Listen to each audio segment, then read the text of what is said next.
All right, it looks like we are ready to roll. Again, good evening.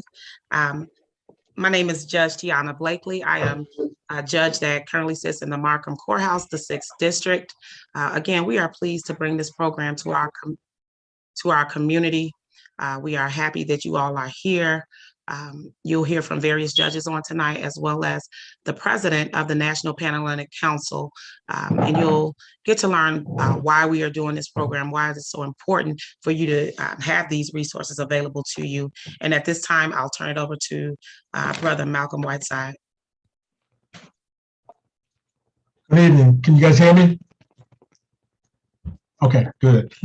Greetings. My name is Malcolm Whiteside Jr. I'm the president of the National Panhellenic Council of Chicago. Just want to give you a brief description of what Panhandle is. Obviously, it's the Divine Nine. We are made up of 9 fraternity and sorority organizations, beginning with fraternity Alpha Phi Alpha, Alpha Kappa Alpha, Kappa Alpha Psi, Omega Psi Phi, Delta Sigma Theta, Phi Beta Sigma, Zeta Phi Beta, Sigma Gamma Rho, and Iota Phi Theta make up the Divine Nine. This council in Chicago represents 65 chapters in the Chicago and Gary, Indiana areas. Our core mission is obviously service. We are service to the community. We have been out in the streets in the past 2 years dealing with the issues of COVID. We've given food giveaways. We were involved in the voter registration drive, social injustice, education reform, Black health, and supporting Black businesses. We are excited, very excited, to be partnerships with the Illinois Judicial Council to bring these judicial awarenesses, but most important, to bring you judges who look like us. Last week, if you missed an awesome panel of judges on the topics of eviction, foreclosures, and bankruptcy.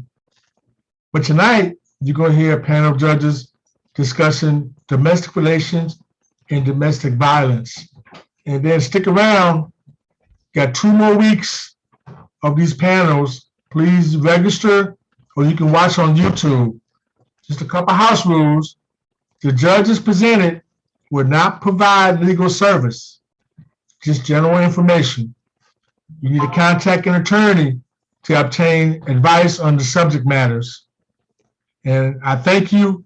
Hope the information you hear the next couple of weeks will be very helpful. At that time, I'd like to introduce Council President, Honorable Judge Bonita Coleman.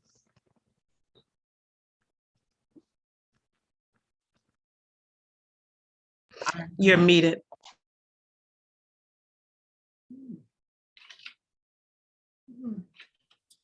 You can't hear me?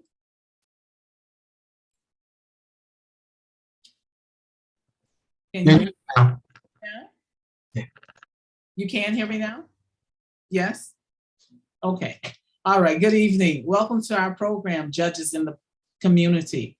I am Judge Bonita Coleman, President of the Illinois Judicial Council. Before we begin our presentation, I want to thank President Malcolm Whiteside Jr. and the National Panhellenic Council of Chicago for assisting us with providing information about legal resources in our community. The Illinois Judicial Council is an association of predominantly African-American judges. Our members consist of judges on every level. We sit on the federal court, we sit on the state court, and we also have judges that are called administrative law judges. Our theme this year is strengthen our foundation to empower and uplift our community. Each and every attendee here at some point in your life has had to deal with a legal issue, whether it was personally or you knew someone. It could have been as simple as a traffic ticket. It could have been a divorce, bankruptcy, or even answering a criminal charge. Knowledge is power. Our goal with these presentations is to provide you with information about legal resources available to you that will empower you when you find yourself confronted with a legal matter, with a legal matter. Each one of our presenting judges have presided over the areas in which they will speak about. And tonight's presenters, as already been stated, will speak about divorce and domestic violence, family law, which includes divorce, and domestic violence. And again, as I will repeat, our next upcoming seminars is on March 23rd. Again, as stated before, you'll hear about child protection and juvenile justice. And on March 30th, we'll have presenters to bring you information about traffic, pretrial, and criminal law. So again, the next voice you will hear, again, will be Judge Tiana Blakely, and she will provide to you a short overview with regard to the court process. In addition to that, she's the presenter tonight. All right, thank you for attending and enjoy the presentation. Judge Blakely. Thank you, Madam President. So again, my name is Judge Tiana Blakely. I currently preside out of the Markham Courthouse, and I preside over domestic violence cases. So I will be speaking on domestic violence later on in the night. But I wanted to give you all a brief overview of the Cook County court system. Our Cook County court system is one of the largest unified court systems in the world. We have several districts and divisions that encompasses the Cook County court system. Our Chief Judge, Tim Evans, he presides over all of Cook County. Cook County courts hear cases that range from Chancery, which includes foreclosures, the Law Division, which would hear cases such as personal injury, things of that nature. We have the Domestic Relations Division, we have Juvenile Justice, we have pretrial, we have the Criminal Division, we have, of course, the Traffic Division, which is down at the Daly Center. We have every district, the surrounding suburbs have individual districts as well. So we have our second district, which is the Skokie Courthouse, our third district, Rolling Meadows, fourth district is Maywood, the fifth district is Bridgeview, and the sixth district being the Markham Courthouse.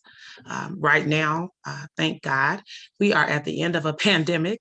However, it's still here. So court operations are a little bit different now, and they're not the same that as we have known them to be over the years. So just a few things and a few tips we want you all to keep in mind if you are subpoenaed to court, if you receive a jury summons to court, or if you need court services, you need to file a case. So we need you all to know that Zoom is here. Again, the pandemic is coming to an end, so you can come into the courthouses. However, Zoom is here to stay. The Supreme Court of Illinois wants to make sure that everyone knows that we have access to justice. And the one thing that the pandemic has taught us is that we can actually have virtual court and get things done. So Zoom is here to stay. Some of the Zoom etiquette tips that we just want to share with you all is just to make sure that when you are logging on to court, whether it's evictions, whether it's divorce court, criminal court, traffic court, just make sure that you're prepared and you're properly representing yourself. You want to make sure that you have all of your documents prepared. You want to make sure that when you log on to court, that your device is muted. You want to make sure that your device doesn't just say iPad. Identify yourself so that the judge and clerk can know who is actually present in court. You want to make sure that you're not yelling out. And if you're doing something that maybe you don't want everyone else to see, make sure that your camera is off. Oftentimes, it is new to some people, so you may not be aware if your camera is on or off, but just make sure you understand that while you may be in the comfort of your home, it's still court and a proper decorum is required. So those are some of the things that I wanted to share with you all. In addition to the fact that if you are summoned to court, whether it's via subpoena, summons, or however, or you just want to just see what's going on, because obviously it's a public forum for the most part. There are only certain courts that you are not allowed to go into, such as child protection and juvenile justice. But if you just wanted to observe or you have a court date, you can check with the clerk of the circuit court. All Cook County courts are listed on there with their Zoom ID as well as the password. That's on the Cook County Clerk's site as well as the Chief Judge's website. Those websites will be dropped in the chat at some point throughout the night. So again, if you are summoned to court or you are confused about a court date, every court in our county is listed on these websites for you to determine which court you need to attend. The first, you're going to hear from Judge Dominique Ross shortly. Judge Dominique Ross presides in the Domestic Relations Courthouse. She will speak to us about domestic relations, which of course includes divorce, as well as child support and things of that nature. At this time, I would like to introduce you to Judge Dominique Ross. Hello, everyone. I am Judge Dominique Ross. Let's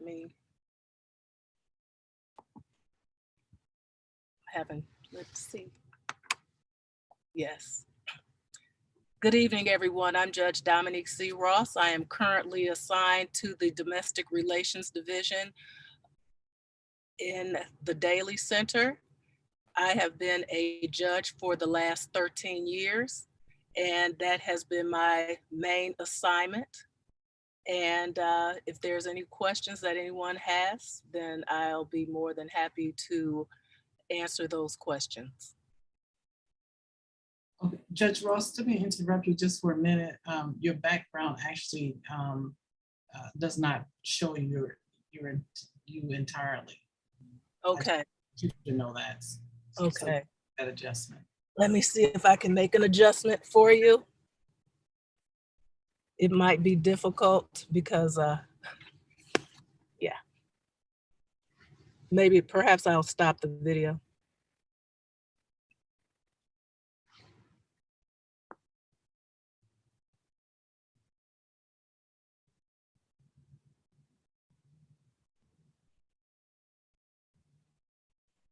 Okay, so part of my duties as judge in the Domestic Relations Division is that I hear cases involving divorce, which is called dissolution of marriage in Cook County, and I hear parentage cases, which involve parties who have not been married, but they are still duty bound under our laws to support their children. And so I hear cases like that, and it deals with the issues of allocation of parental responsibilities, which was formerly known as custody. We still have the issue of child support, which are the issues that I handle as well. We have gone from a straight percentage base of the non-custodial parent paying a percentage of their income to us now having what is called income shares. And so therefore the court and the judge take into consideration the income of both parents, and they take into consideration the expenses of both parents and what it takes to raise a child.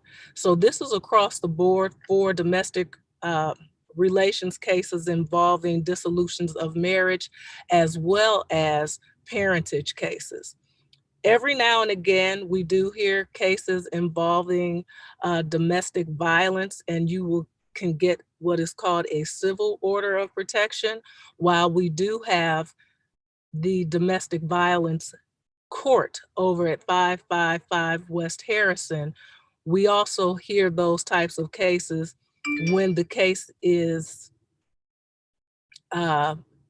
within a divorce or within a parentage case.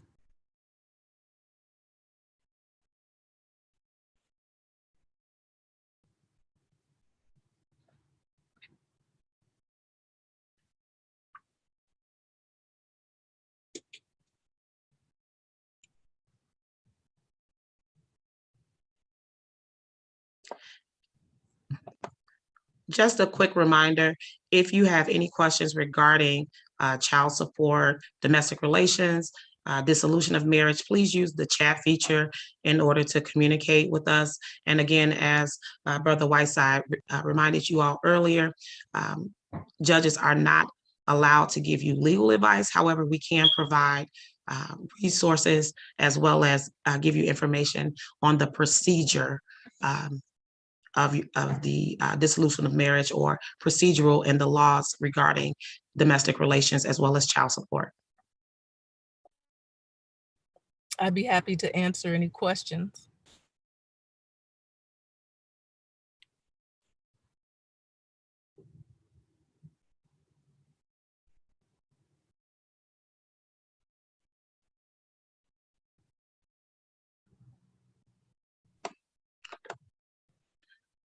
Okay, while you all gather up your questions and think about some things you may want to ask Judge Dominique Ross, I'll move on to domestic violence.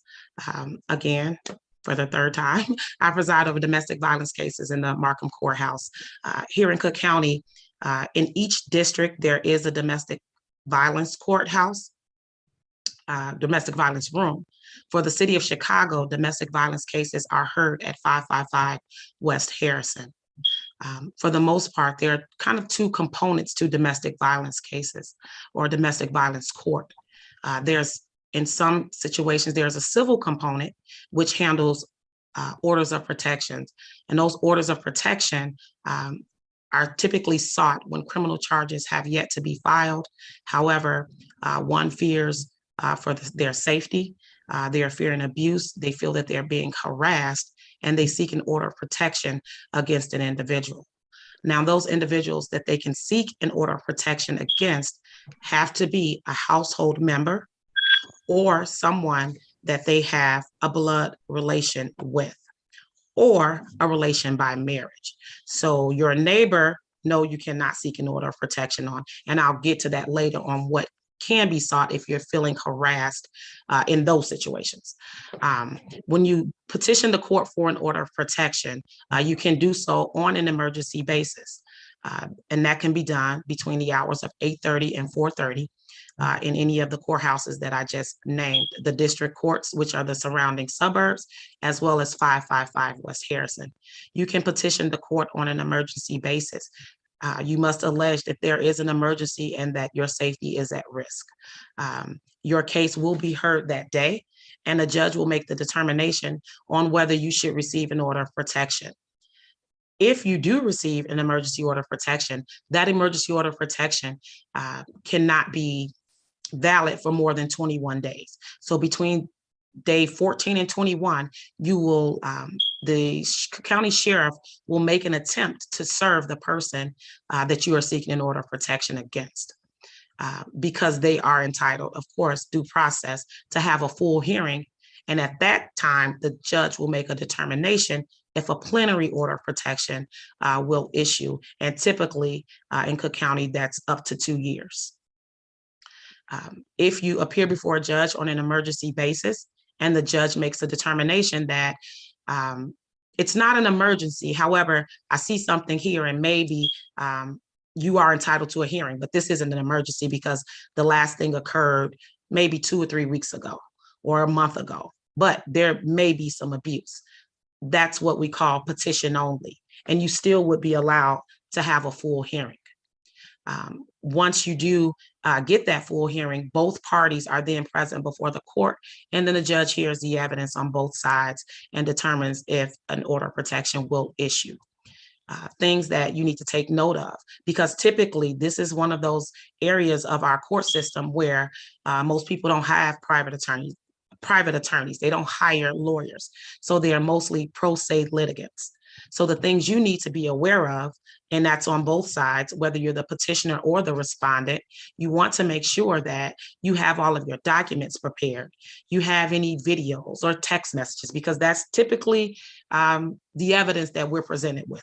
But you want to make sure that you have all of your witnesses available, your documents and everything lined up to either make your case or defend your case. However, even though you're not entitled to a court-appointed lawyer, you are allowed to bring in private counsel if you are seeking an order of protection or if you are the respondent in the order of protection. If a judge does issue an order of protection in the state of Illinois or Cook County where we preside, there are 18 remedies that may be granted by the judge. So this is something that is not taken, it should not be taken too lightly. One of those remedies is exclusive possession. And this happens often. And I know that Judge Ross, when she comes back on, will tell you it happens often with married couples where there may be an issue of violence or abuse in the home. Husband or wife can come in, seek an order, emergency order of protection. And if the judge feels that, makes a determination that there is abuse, he can award either spouse exclusive possession. And that's on an ex parte hearing, meaning only hearing one side. So yes, the judges hearing that case can move you out of your home just by hearing a one-sided story. So this is a very serious thing. When you're served, don't take it lightly. If you are served or you know someone is served, show up in court because it's very serious. One of the other remedies that can cause a lot of problems is we can take your FOIA card. We can take your ability to have a firearm. If you work in certain areas, obviously that may affect your livelihood. So again, you don't want to ignore when the sheriff is knocking at the door saying, hey, we have an order of protection to serve. You want to make sure that you address those issues immediately. If you have any licenses with the state of Illinois, teacher, nurse, CNA, it affects your job because an order of protection in certain areas is just like an arrest, and it will prevent you from working in certain areas. Most important, we can remove children based off of an ex parte hearing seeking an order of protection. Sometimes it may be on behalf of a minor. Any person that's 18 or older can seek an order of protection on behalf of a minor and present the court with whatever evidence they have. And if the judge says so, that judge can order that the minor be removed immediately. Now, you obviously have a right to a hearing, but that hearing may not be for at least 21 days. So the sheriff may come knocking at your door saying, we have an order and these children need to be removed immediately. There are other remedies, of course, in the orders of protection, including protecting your pets, your car. Yes, I've signed orders of protections protecting chickens, goats, you name it. Not to make light of it, but it always tickles me when I see like a goat. Like, I hope nobody's coming to get your goat, but I guess we never know. But it's just something that's not to be taken lightly.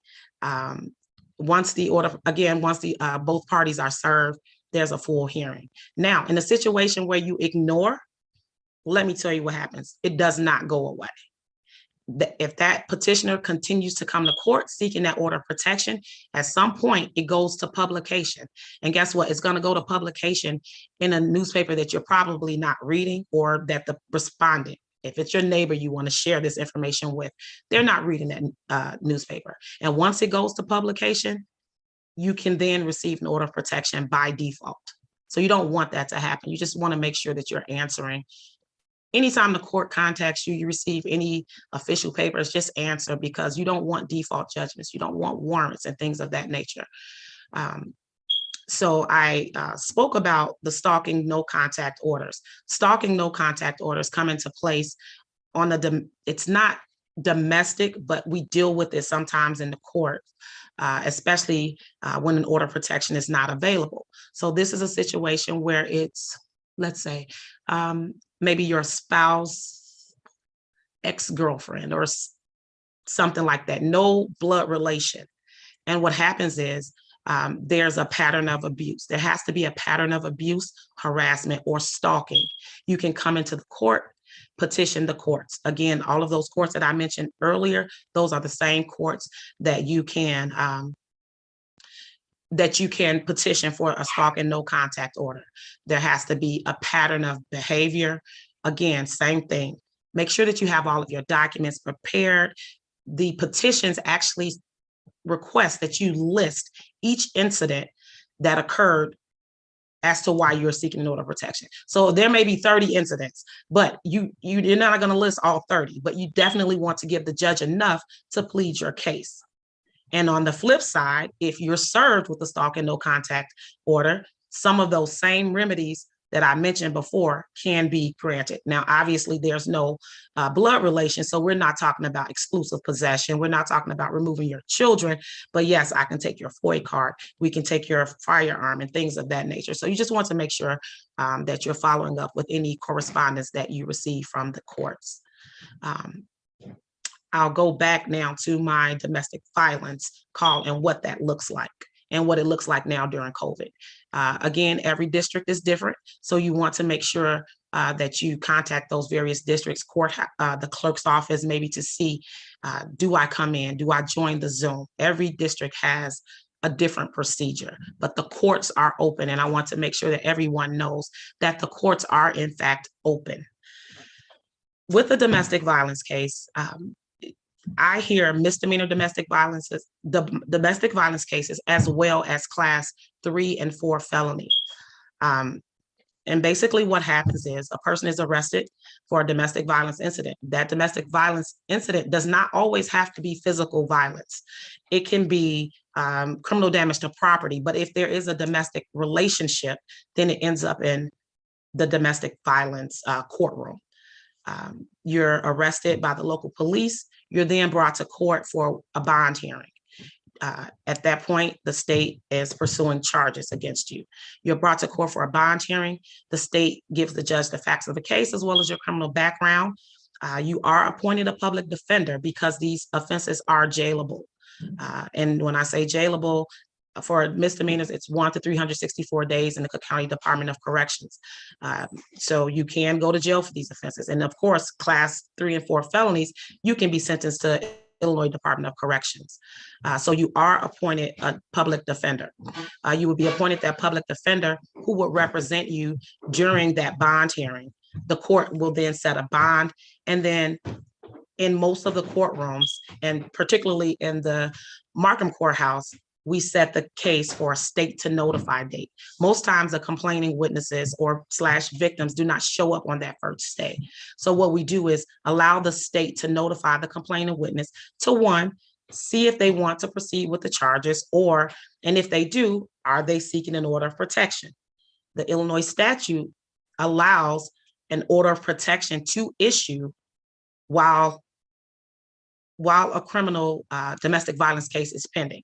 Now, the difference on this side is it's pretty much automatic. The statute allows for me to issue an order of protection because those charges have been filed. So you're not entitled to a hearing within 21 days automatically. It doesn't work the same as a civil OP.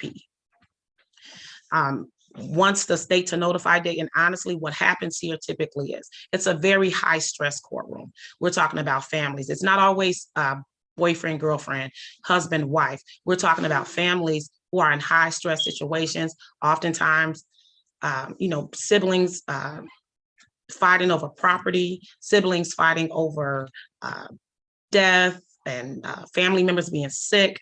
So there are different things that come up, and it's a very high stress situation.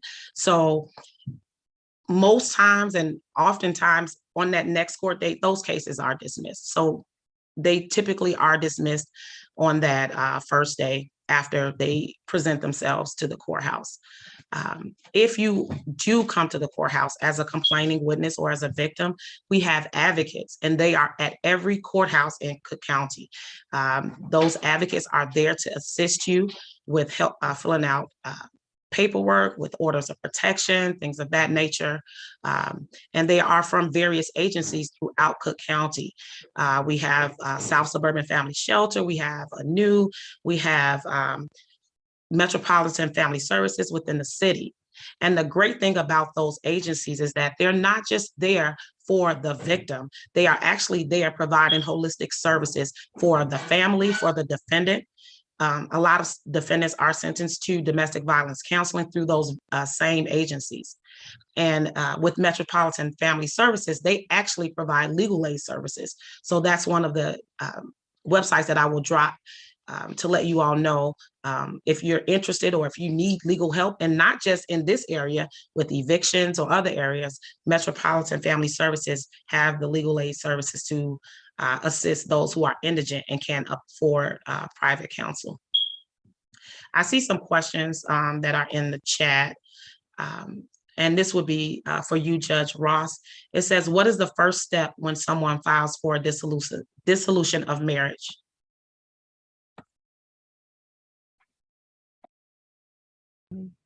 The first step to filing for a dissolution of marriage is, if you're going to represent yourself, you're going to need to get the proper documents, and those documents can be found on the clerk of the court's website. And so you're going to want to get the petition for dissolution of marriage. And you can fill that petition out yourself, or you can get some help. One of the places where you can get help is through carpals. When the Daily Center is open, you can also get help going to the library. And there's also a help desk that is provided by the court system over at the Daily Center, as well as the district courts. If you are unable to pay the fees, they have what is called a 298 waiver, where you are able to tell about your financial situation, and you might be able to get your fees waived when you're filing your petition for dissolution of marriage. Once you have filed your petition, then it is on you to have the person served, unless that person is in agreement with the dissolution of marriage and they voluntarily file what is called an appearance. The appearance is not just appearing in court, but it is actually filing a document that is called appearance, and there is a fee involved in that. And they also have the ability to have that fee waived if they are unable to pay it. And once those petitions are filed, the appearance is filed, then you can proceed. If it's not by agreement, then you would have to have the person served. And in doing that, you would have to go to the Cook County Sheriff's Office. At the Daily Center, it's on the 7th floor. And then in the district courts, it's whatever room that they direct you to have the person served. And they're served with the petition and the summons, and they have so many days, 30 days in which to respond, or they may be defaulted. In order to get a divorce, there used to be a time where there were 9 grounds for dissolution of marriage. Now we have gotten, we're done with those 9 grounds, and the only grounds for dissolution of marriage is for irreconcilable differences. And in order to get a divorce or dissolution of marriage under irreconcilable differences, you have to have been separated for at least 6 months. And the separation does not necessarily mean that you have to be physically separated. It simply means that your marriage has been broken down for 6 months, and you agree that the marriage has been broken down for 6 months. Sometimes a person may try to contest dissolution of marriage. I have had several people to come in to court and say that they don't want to get a divorce. In that particular instance, then perhaps they can go on the reconciliation calendar if both parties are in agreement to do that. And generally, that you will stay on the reconciliation calendar for 3 to 6 months, and you can come back to court and decide whether or not you actually want to go through with the dissolution of marriage. So the first step is the petition. The second is to have the person served, or the respondent voluntarily fills out the appearance and files their appearance, and then you have to prepare a judgment for dissolution of marriage. Now, if you have an attorney, the attorney is going to prepare those documents for you. If you do not have an attorney, then you will have to prepare your own judgment for dissolution of marriage. The court does not prepare those documents for you. There are some fill in the blank documents that are available in the courtroom, or even online, but until we go back in person, then it's not possible that the judge is going to be able to help you with that dissolution of marriage. So I hope that I have thoroughly answered the question on how you initiate. Thank you, Judge Ross. The next question is, what are the issues or factors that are taken into consideration when determining how much the non-custodial parent has to pay for child support? What is taken into consideration is both parties' income. So again, it used to be a time where if you had one child, it was 20%, two children, 25%. In 2016, the legislature revamped the child support, the child support parameters, and it is now called income shares. And so what happens is both parties are charged with having to prepare what is called an affidavit, a financial affidavit. And you basically list all of your income and expenses, and you also put down what you're spending on your child. Now, it used to be that it was just a straight across the board, as I said, percentage. Now we also include how many overnights that each parent has with the child, and that will impact how much the non-custodial parent is paying. And in actuality, if you have 146 overnights, then the so-called non-custodial parent is going to see a reduction in their child support obligation. But it is really to encourage the parents to share in the upbringing of the child. It's an opportunity for both parents to have to get up in the morning and get a child ready for school, do homework, take them to their activities. That was one of the changes that was also made, was allocation of parental responsibilities as opposed to the term custody, because it sets forth what the responsibilities of each parent who has the child with them, or even if they're not with them. Perhaps one parent has the child for the majority of the time, but they have the responsibility of making sure that doctor's appointments are met, or one parent is going to be responsible for choosing the school, or perhaps they are going to do the choosing together. So that is where the term of sole allocation of parental responsibilities comes in versus joint allocation of parental responsibilities. And I'm seeing more and more that parents are coming back into court less and less when they have joint parenting, because they have to work together for the best interests of their children.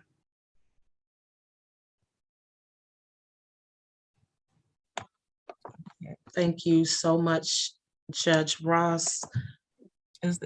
There's another point that I might bring up, and that is whether you should represent yourself. You know, it's a lot of times people choose to represent themselves because it can be costly to hire an attorney. But even if you do not hire an attorney, then perhaps you want to consult with an attorney, perhaps you want to go to the help desk so that you don't leave anything out. Because one of the things that you don't want to have happen is that you forget that you own a particular piece of property, or that you have a pension and a retirement, and you don't mention that in your judgment. Sometimes a judgment might be vague. The judge, of course, is going to take a look at the judgment and will perhaps remind you of that. And I know that I do, and I'm sure that all the judges who are in domestic relations are going to do that. However, we don't know what you have. And so if you don't list it out, then we can't divide it. If we don't know what your debts are, we can't tell who is going to be responsible for what credit card debt. So it's a good idea, if you are unable to afford an attorney, to at least consult with an attorney or go to the help desk. Basically, you want to educate yourself as much as possible before you prepare your judgment.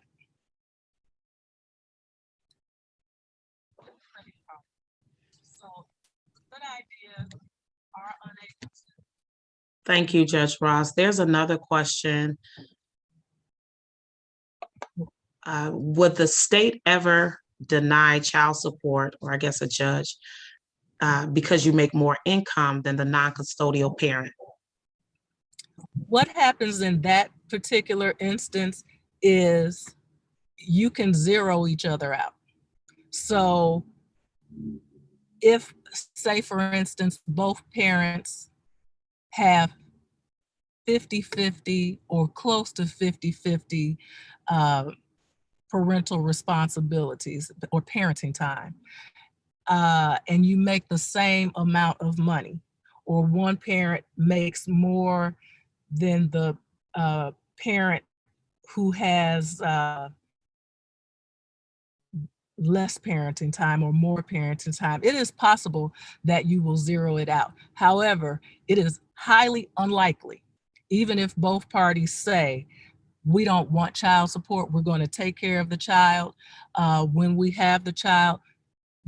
I have not yet seen, nor have I ever ordered, that neither parent is to pay zero. It is just that it is reserved. In the event that they zero each other out, it has to be spelled out very specifically that each parent makes about the same amount of money, that each parent has the same amount of time with the child, and therefore there is no order for child support.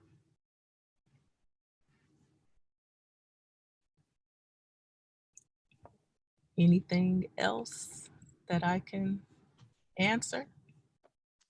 Okay, we have a few more questions in the chat. One of the questions is regarding domestic violence.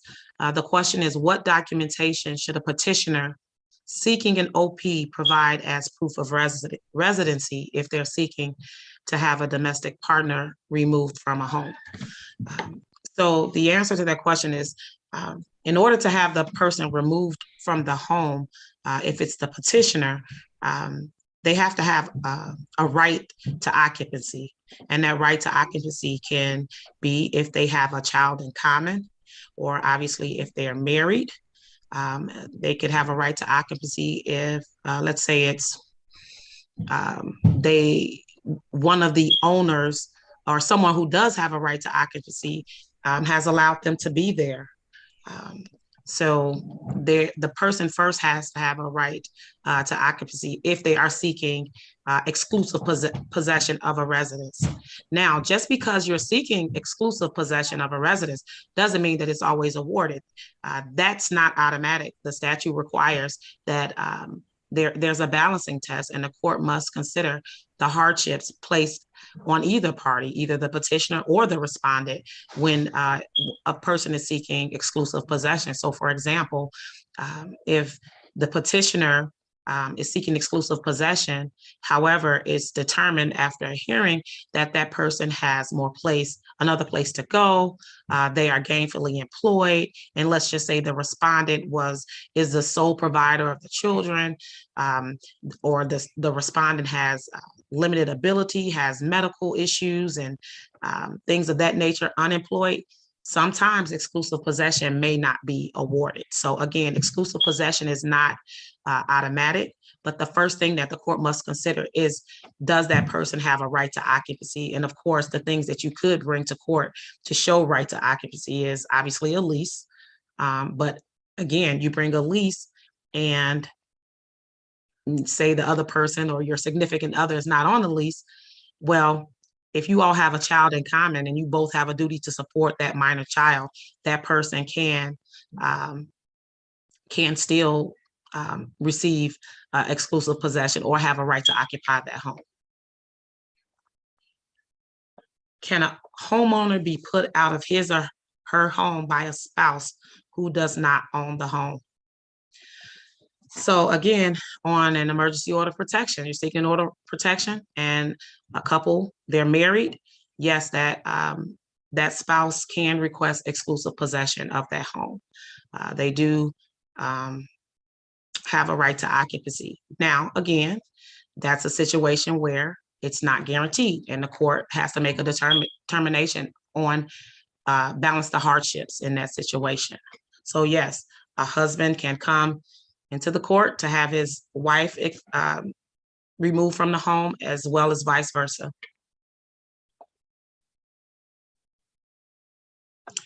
Someone is asking about the help desk in the Daily Center.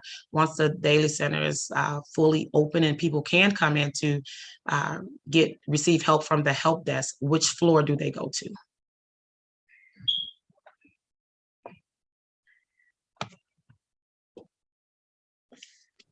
The help desk is in the lower level of the Daily Center on the Randolph and Dearborn side. There used to be a Starbucks there. There's no longer there.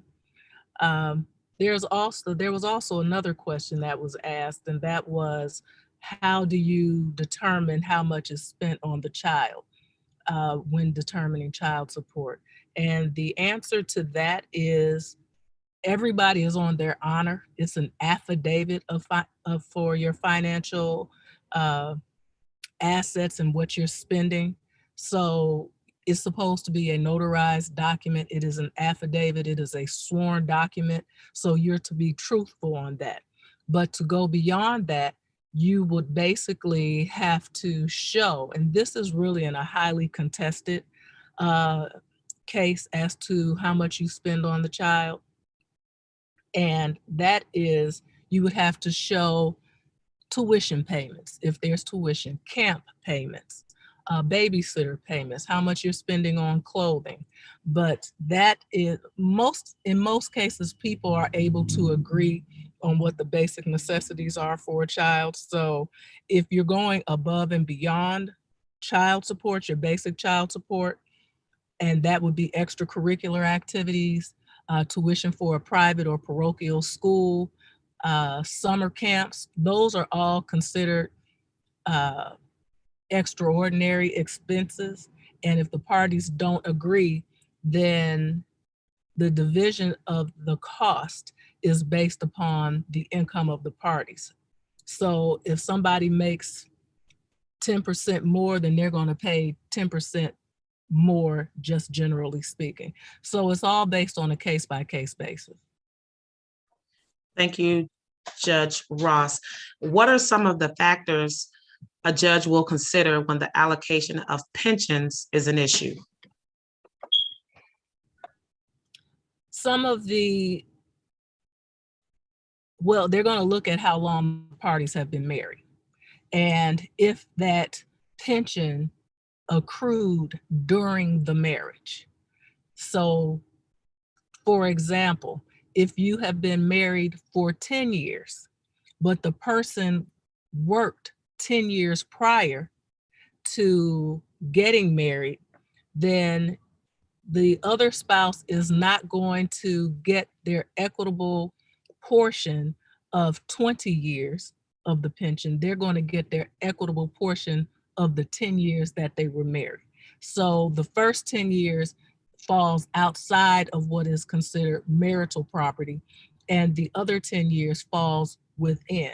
Now, some arguments can be made that, for instance, if you've been separated, say for 20 years, and you just simply decided not to get a divorce, but you didn't live in the same house, then it is arguable as to whether or not that is marital.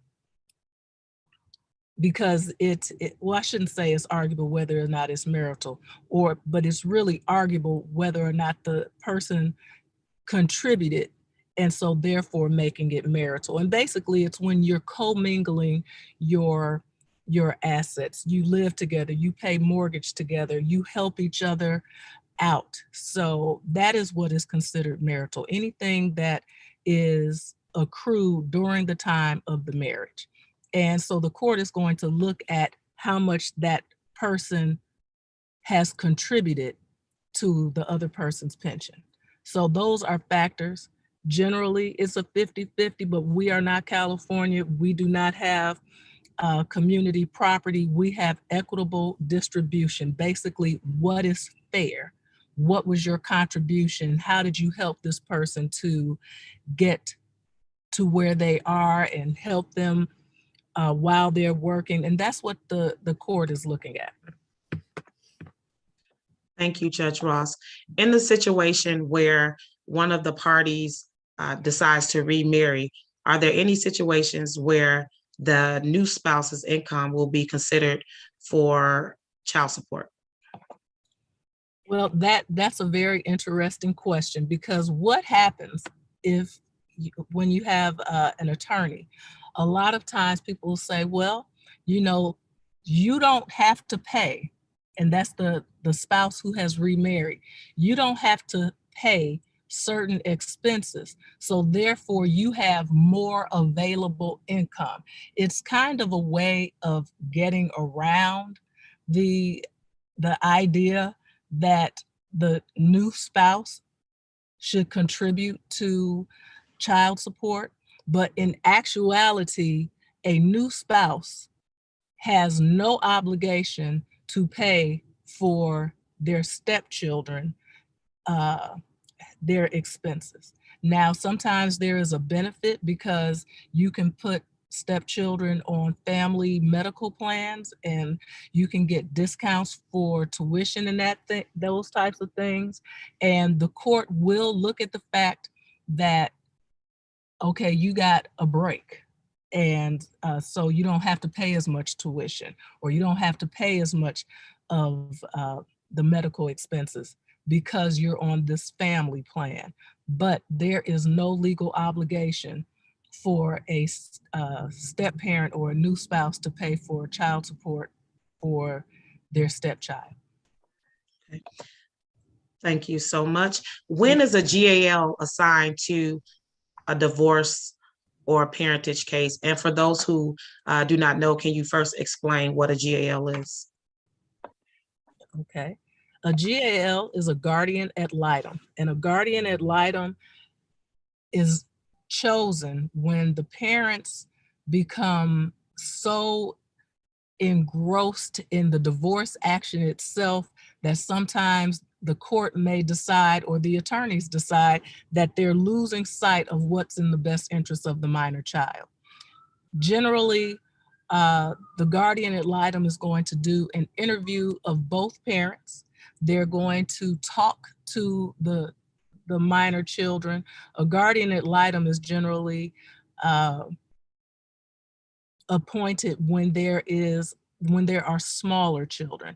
A child rep is usually appointed when the children are a little bit older, and that's because the child rep is going to talk to the minor children and tell the court what the child has expressed. Whereas with the guardian ad litem, they're going to take into consideration what the child says, but because of their young years, they may not know what is in their best interest. So the guardian ad litem helps the court to see what would be in the child's best interest.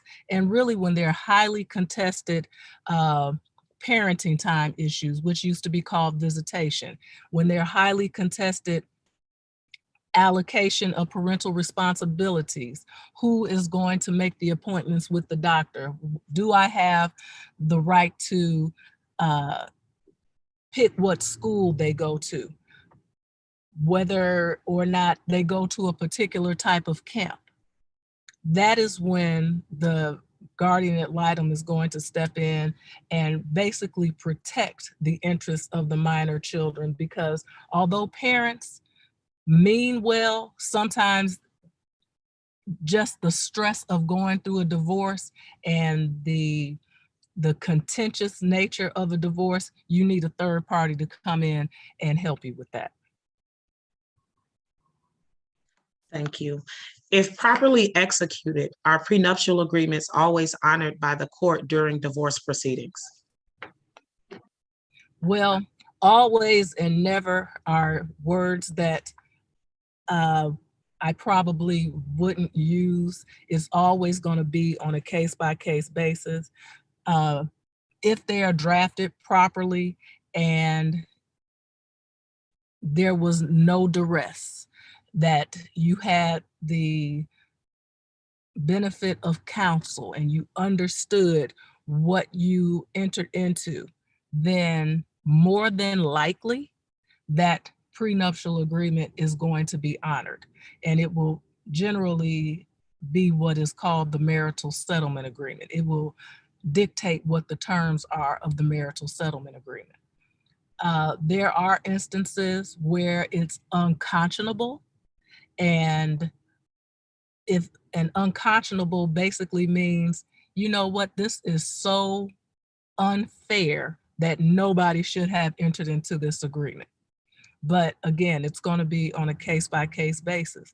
You have situations, and I know this is a long shot, and it's probably, it ended up settling, but in the case of a Michael Jordan, was it foreseeable that somebody who was playing basketball was going to become this tremendous millionaire and make all of the kind of money that he made? So then it's a question of, was it foreseeable and is it reasonable that this prenuptial agreement that was made 20 years before, when somebody was making $100,000 and now they have become this superstar and they're making millions of dollars? There's an argument to be made that that one will not hold up.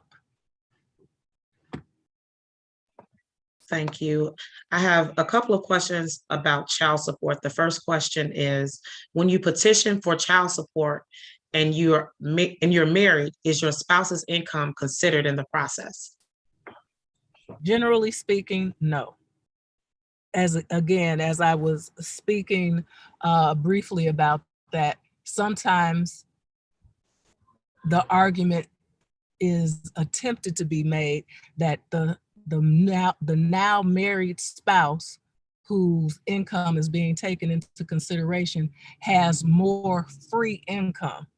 But just as a general rule of thumb, no, the new spouse is not responsible for, his income is not taken, or her income is not taken into consideration for calculating child support.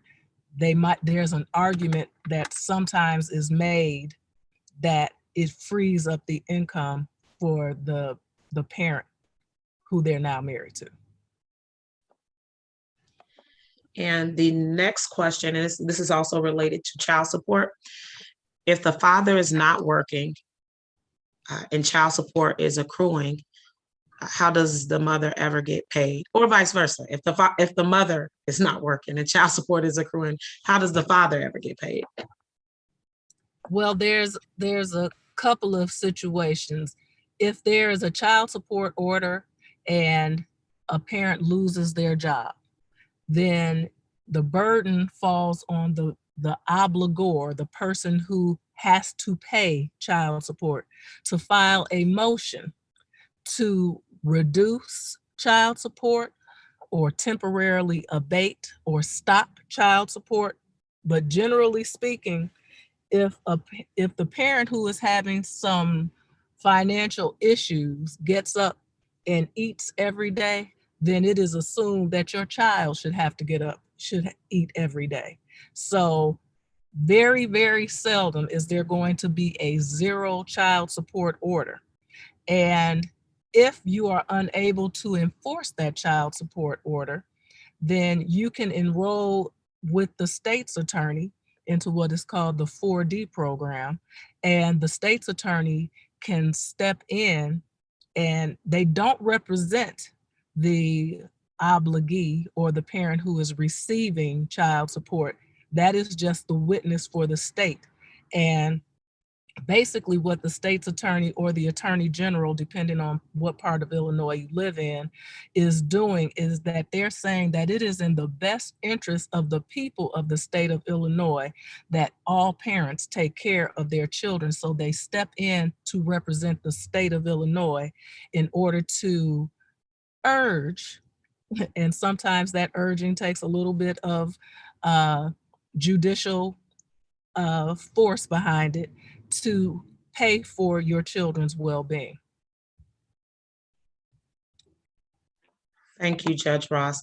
I see that a hand is raised in the from one of the participants. Again, technology is not always on our side, and I don't want a question to go unanswered.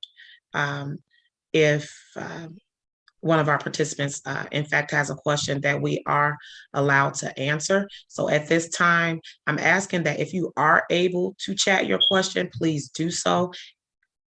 Send your question in the chat or the Q&A. And while we're doing that, I'll speak a little bit more about the 4D program.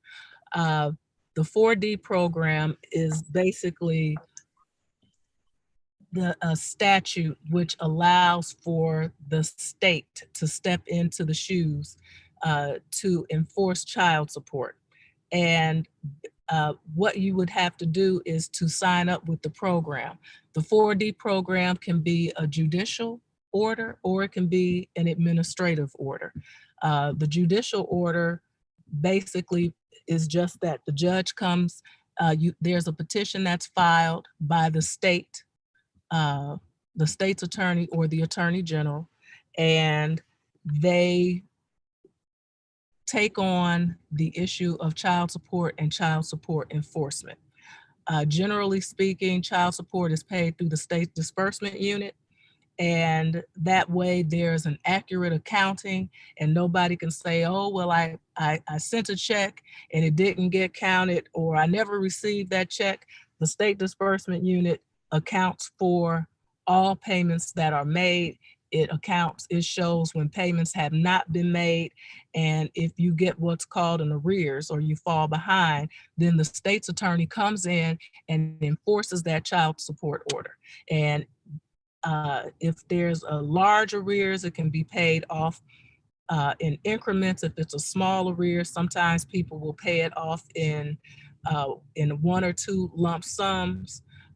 If arrears accumulate to astronomical amounts, and I have seen them to be astronomical amounts, then there's a possibility that there will be what is called a petition for rule to show cause, and the parent who has failed to pay has to come before the judge and state why it is that they have failed to pay.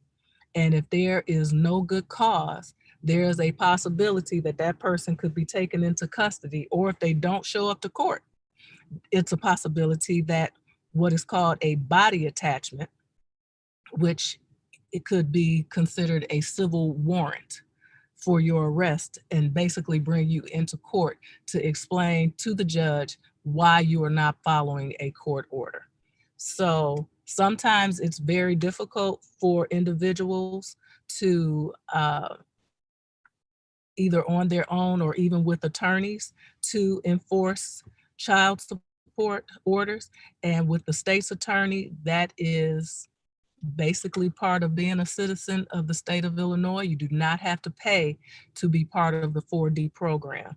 That is something that once you sign up for it, the person who is the obligee, the person who has paid the child support, has the right to go through the state's attorney's office and get that child support order entered and enforced.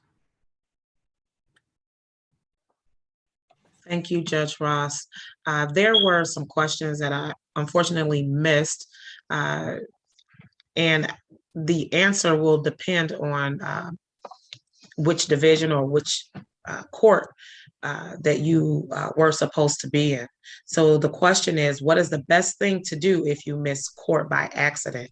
In a situation in criminal court, and I'll speak on my court in particular, if you miss court, the best thing to do is let your attorney know, or just come to the courthouse on the next business day. You don't want, in a situation where you miss court, a warrant may be issued for your arrest. So if there's an outstanding warrant, it looks a little better if you come to court on your own and say, hey, I missed the date, I got confused, I didn't hear my court date, or there was a misunderstanding, versus you coming in through the back because you happened to be arrested and you avoided appearing in court. So the best thing to do, especially in a criminal situation, is to surrender as soon as possible to either the local police to see if there's a warrant. And sometimes the judge may not enter a warrant. They may enter and continue a warrant. If you determine that there's no warrant, please don't believe that that case has gone away. You need to report to that courthouse immediately. And I believe Judge Ross can speak to someone missing court on in a civil action. Well, if you miss court in the Domestic Relations Division, one of the things that you can do is to call the clerk for that particular judge, let them know ahead of time, or call afterwards, even though afterwards could be a problem because your case could get dismissed for want of prosecution. You could get defaulted if you had a court date, and that basically means that you didn't show up. And so the judgment is entered without you being there. And sometimes that judgment might be an adverse judgment. While there are remedies where you can file a motion to reinstate the case, or basically what it's called is to vacate the DWP, vacate the dismissal for want of prosecution. There is a fee involved in that. So you don't want to miss court. If you're not going to be there, you want to let the other side know so that they can speak up and say, they told me that they weren't coming. Now with us having done so much remotely, there are emails for each and every judge, and you can email the judge ahead of time, and it goes directly to the clerk, and the clerk will let the judge know what has happened. If you're just not coming because it's an emergency, the court is going to take that into consideration. And I don't see that people just don't show up very often. It's usually an honest mistake. They forgot, or they miscalendared it or something. Most of the time, people do show up. And if they don't show up, it's because they have just decided that they're not going to participate anymore. And then usually those people are defaulted. Okay, we have a few more questions. Where do I get forms to start an order of protection? Those forms can be obtained online. I did include in the chat the clerk of the court website. Those forms are online. You can get your paperwork started online, or you can physically go into any of the courthouses that I mentioned. And if you weren't on, that is 555 West Harrison. You can go to the Skokie Courthouse, Rolling Meadows, Maywood, Bridgeview, or Markham to obtain those forms. And in each of those courthouses, you would go to the clerk's office to begin your paperwork. Do you need a police report before filing an order of protection? Absolutely not. Does it help your case? Absolutely. However, sometimes people don't file police reports. So no, there's not, a police report is not needed. But again, bring all of the evidence that you can, whether it's text message. And of course, this day and age, we receive a lot of social media evidence. So whatever you have, make sure that you bring it. You do not need a police report to start that order of protection or to file one. What do I need to do when I get my order of protection and I have been awarded exclusive possession of the house?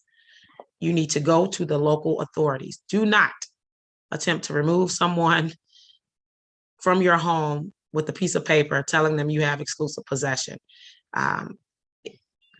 I promise you it won't be a good outcome. So what you need to do is get the local authorities and let them know that you have been given an order of protection, that police agency will go with you to that home.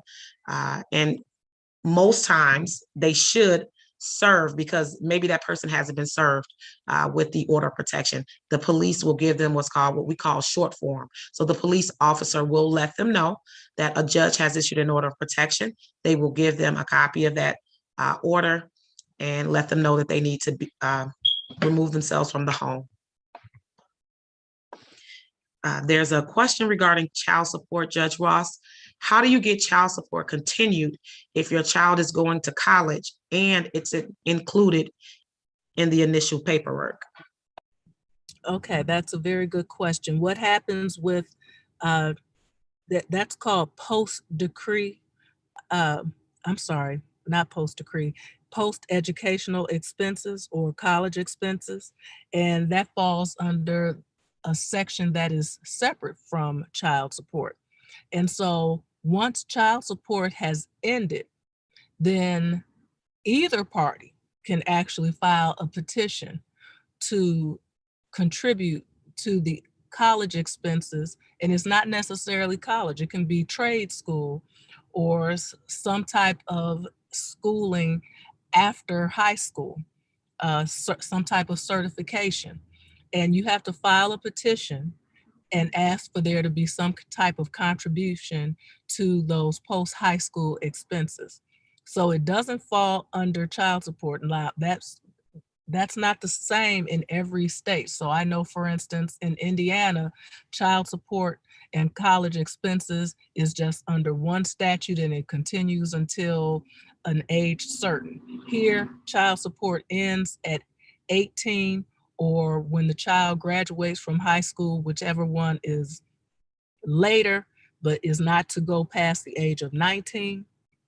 And then you have to file a petition for college contribution. And that is a different formula.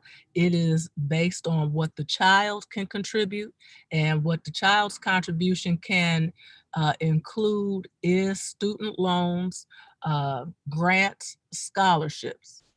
And then it is what the parents' resources, what resources they have available to them, which is generally their income, or if they have some type of fund that they have put to the side. And it used to be that whatever school the child went to, then that was the contribution that was made by the parents. But today, back in 2016, when the statute was revised by the legislature, the tuition and the room and board is going to be based upon tuition and room and board at the University of Illinois at Urbana. So if your child is wanting to go to Harvard and one parent is saying, I'm not paying for Harvard, I'm not paying for even Ohio State, because you have to pay for out-of-state tuition. The most that they're going to have to be responsible for is whatever the court says that their contribution is based upon tuition at the University of Illinois. Thank you. There's another question. Yes. And I actually think it's quite interesting. If I'm married and spouse is still living in the home, but has stopped contributing to household and childcare expenses, can a child support case be filed without filing for a divorce? Yes, it can. So basically what you would go in just as a petition for child support as if you weren't married. And the only difference is there that one line is going to say that the parties are married, but you can go in and ask for child support. Well, actually it would be contribution to household expenses, because generally when people live together, you don't have to pay for child support. So you would have to put it in terms of contribution to household expenses. So to just go in and say, I want child support because they're not paying, then you would say, oh, well, we live together. So you would have to go in on a petition for contribution to household expenses. Thank you so much. Judge Ross, we're coming to a close of our program. We really appreciate everyone for logging in today. There is one person that still has a hand raised, a Miss Jones in the participant list. And if you're able to, I'm asking that you can send your question via the chat, or I'm not sure if the hand raise was an accident. Just a couple of things that I want to leave you all with, and this is just general. As the courts open, and when I say as they open, as they're more cases will be heard, more trials will commence as we're reaching the end of our pandemic. More jury summons will go out. So I just want to take this opportunity to let you all know, if you receive a jury summons, please make sure that you are attending jury duty. Oftentimes we complain that the system is not just, the jury does not reflect our peers, but if we continue to ignore jury summons and think that it doesn't matter, you have something better to do, then, you know, we can't complain when we feel that there was an unjust decision that was reached to by a jury of someone who you don't feel understands your community or reflects the same beliefs or values that you have. So please don't ignore the jury summons, as I'm sure that there will be an increase of jury summons being sent out. Again, we really appreciate you all coming. At this time, I will turn it back over to our president, Judge Anita Coleman. All right, good evening again. I'm here, I just want to summarize some things here to emphasize some things that the panelists have presented to you. This again is our Judges in the Community program, and the main purpose of this program is to talk to you about the resources that are available to you in the community. And also you received a treat, and whereby the judges have expounded on their knowledge of the law. So you got a little bit more insight into what domestic relations is all about, the law as it relates to domestic violence, and also rules as it relates to courtroom etiquette. So I'm just going to summarize or re-emphasize some things that I think that are important that the panelists did bring to your attention. And we'll start with the courtroom etiquette. Judge Blakely talked about the do's and don'ts of the, as it relates to courtroom etiquette. And I want to pretty much just drive home the point that she was making and summarize it by saying this. When you are on Zoom, you are in court, and you should conduct yourself accordingly. You should conduct yourself as though you have gone to that courthouse and you are standing before the bench. So whatever it is that you're doing that causes you not to be able to pay attention to what's happening, whether your case is called, your attire should be appropriate. You need to adjust whatever your actions to reflect as though you are standing before that court in the courtroom. If you don't consider your case important, why should we? So it's really important that you conduct yourself accordingly. You've heard about orders of protections. Orders of protections, I want to emphasize, they are serious, whether you are a respondent or the petitioner. They are very serious documents. And as Judge Blakely said, it can affect your job. It can affect whether or not you are able to get custody of your children. It can affect whether or not you're able to carry a gun legally. And if you are a police officer or you have an occupation where you have to carry a gun, then you definitely want to be very mindful of that, and you show up in court. Now, there was a question asked about whether or not you should have an attorney represent you. Yes, we know a lot of people cannot afford attorneys. As Judge Ross said, if you cannot afford one, get some legal advice so you know how to proceed or have some idea of what's going on in your case. There are some times when people can come into court and they will do damage. And then when you go get a lawyer, then they have to try to undo it. And it's going to cost you a lot more than it probably would have cost you if you had gone out and got a lawyer in the first place. Judge Blakely talked about advocates. There are advocates in the courthouse to assist you with domestic violence petitions. She also talked about where you get documents to start your paperwork. You can get those documents online. You can go on the court's website, the Cook County Court website. You can go on the Illinois Supreme Court website and get all of these forms. You can walk into any courthouse and get information as to what floor you should go to in order to get to get your forms to file a petition for order of protection. We talked about divorce tonight and how to start your petition for a dissolution of marriage. Where you can get those forms, the same place you can get the same places that you can get the forms on for domestic violence. You can go to the clerk's website as well. We talked about child support. How do you get secure child support? How do you enforce child support? Through one of your options is the state's attorney 4D program. And you can go on the Illinois Department of Healthcare and Family Services website and see how to sign up for that program. There are many resources out here to be able to assist you when you don't know where to go or how to start. So I hope that you have been empowered this evening with the information that has been provided to you. And we look forward to seeing you next week when we talk about child protection and juvenile justice. All right, and now we'll turn it over back to Judge Blakely. Thank you, Judge Coleman. And again, thank you all for participating. Next week, we will feature, I believe it's child protection and juvenile justice.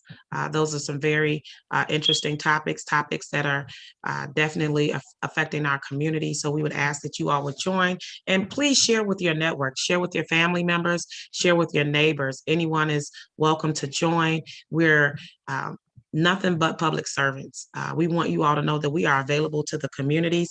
And just so that you know, the National Panhellenic Council, as you mentioned before, I want to let you know why we chose to partner with them. The one thing, or the most important thing, I should say, that we have in common with the National Panhellenic Council is that we are public servants. We are here to serve you. Although we are elected officials, we want you to know that we're at your service. You elected us to do a job, and we're here to do it. We're here to do it in a fair way. We're here to show empathy.